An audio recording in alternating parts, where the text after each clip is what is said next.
in the last 10 years, like pretty much like the year after we published Ponerology, the first edition, there was a book called Evil Genes by Barbara Oakley that came out, where she was arguing some of the same points, and she hadn't read Ponerology. So this is the connection between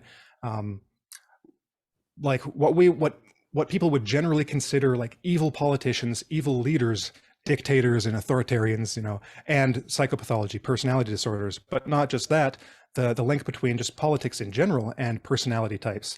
So the prevalence of, and perhaps the increased prevalence of, narcissism, psychopathy, Machiavellianism in people who go into politics. So this was one of, like Lobachevsky wasn't the only person to say it, but he was one of the first, and he was the first to say it. Well, let's put it this way, just like a lot of scientific discoveries, he was one of several people that kind of noticed the same thing. None of them got very popular. No one really knew about them, like Gilbert, Gustav Gilbert, who was one of the allied psychologists at Nuremberg. He wrote a book called The Psychology of Dictatorship in 1950, where he made some of the same observations. He basically diagnosed Goering as a psychopath, and Huss, Rudolf Huss, the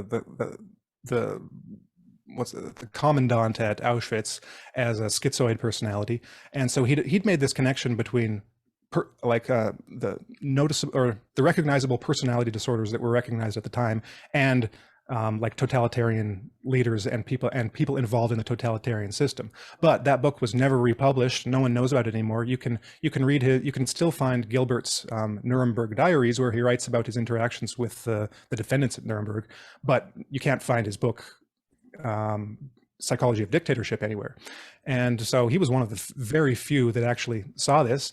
And Lobachevsky and his colleagues in Poland and in the rest of Eastern Europe didn't have access to any of these books.